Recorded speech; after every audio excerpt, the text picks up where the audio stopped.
Well, we are transitioning from the smallest track Carly has ever ran in a sprint car last night at the Sunset Speedway Park for night number 5 of our Speed Week to now the Grays Harbor Raceway, a 3/8 mile located here in Elma, Washington for night number 6 and 7. But welcome back to today's video. Great to have you guys hanging out with us as we're nearing the end of our 2020 running of ISCS Week of Speed. We're here in Elma, Washington at the Grays Harbor Raceway, which is a track that's actually been pretty good to me. Unfortunately, I've never won a race here, but I've ran on the podium a couple of times and seen some great surfaces. And I'm so excited for Carly to get on a track that actually has a little bit of wing speed. You can really drive the car hard, experience a little bit of dirty air, and mainly just running quite a few different lines. And that is really what tonight's gonna be all about. There's a lot of different factors into kind of what we're expecting as far as track conditions tonight. One thing to keep in mind, we are probably just about 20 minutes away from the Pacific Ocean, so we're definitely in a coastal range. So it's been overcast most of the day, pretty windy, drizzly, almost misting, not raining, but just a little bit of moisture in the air.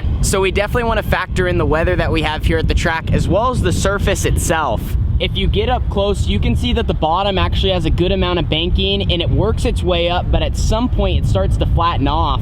And especially for limiteds that don't have a lot of power, they can only really get so high. So the racetrack is only gonna widen out to a certain point, and then from there, it's not really gonna get any closer to the wall. So right now they're rolling around in the water truck, really trying to keep the surface hard so it blows off, hopefully in hot laps and qualifying and all that. And then it provides a great racing surface for the sprint cars and all the other divisions we have tonight. So we're gonna be riding along with my younger sister. She's getting better and better. A top 5 last night. We're hoping to put it on the podium tonight and chase a victory. Let's get it all started. We got engine heat, hopefully a hot lap session, and then right into group qualifying.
So Carly's first laps up to full speed here at the Grays Harbor Raceway are complete, and I think the racetrack was slicker than we were all anticipating. Remember the chat we had at the beginning of the night? We talked about the weather, kind of the track conditions, how they were trying to roll it in. Well, Carly went out there for wheel pack, and it packed in just a couple of minutes, so they sent them all off. They gave them a hot lap session, and the track was already starting to blow dust and getting slick. Then they went out there for qualifying, it was even slicker. And for your first time at the track, that makes it difficult because Carly just wasn't sure, how hard necessarily to drive it in, the wing speed, and then also maybe where to let off and keep the tires under her, because there really wasn't a lot of grip. It was almost just a cleaned off lane right around the bottom, and she just struggled to kind of hit her mark in 1 and 2, was a little bit better in 3 and 4. So she ended up 5th quick in her group, and with the 6-car invert for the heat race, that is going to line her up to start front row outside. So it's all experience, it's all track time and what Carly needs. Like I said, she was 5th quick in her group. She got some laps up to full speed on a 3/8 mile. The heat race will be up next. I'm not really sure if they're going to do much track prep. If they do, probably just a little bit of water, and that would blow off quickly. So Carly's going to be starting front row outside coming up.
All right, Carly, haven't got the chance to chat with you much tonight, but talk about the start to it with qualifying in your heat.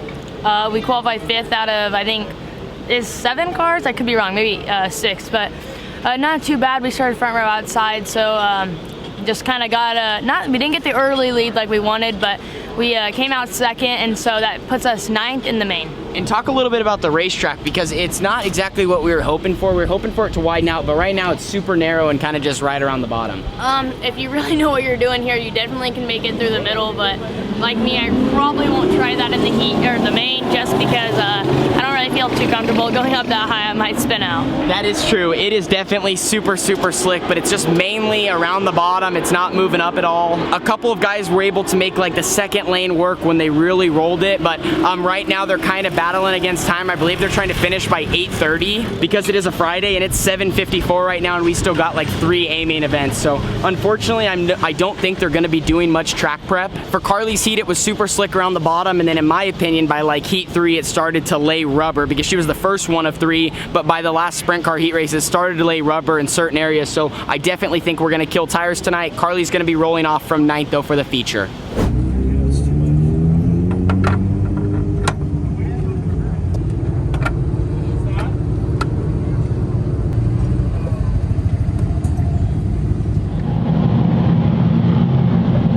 Well, to get a little up close here off of turn 4 at the Grays Harbor Raceway, the Dwarf cars are out there for their A-main event. Then we have, I think, the modifieds and then into the limited sprints. But as you can see, everybody is just fighting for that same piece of real estate, the bottom, and not many people are really coming off of it. Maybe that 2nd lane at most.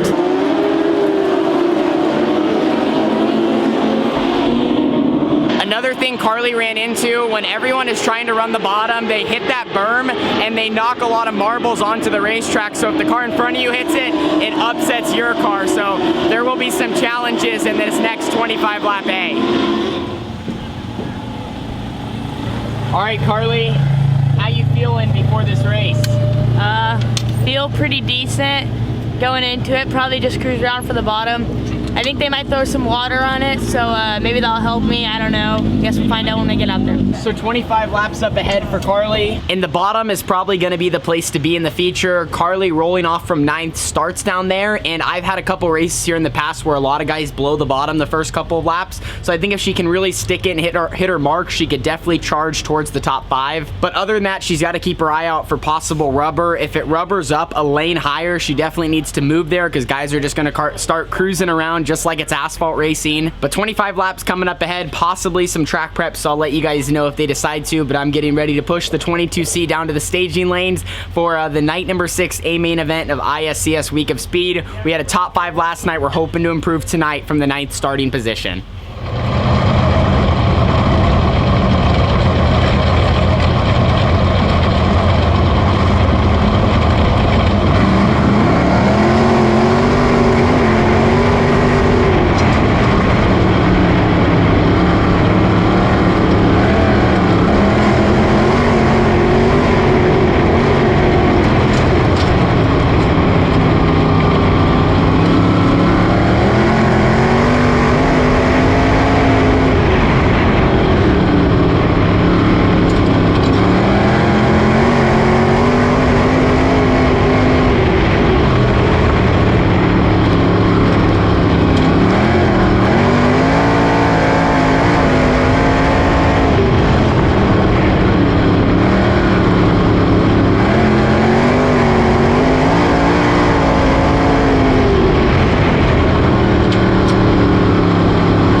Well, another night complete. We're able to roll the race car in the trailer, which I guess you could definitely say is a win.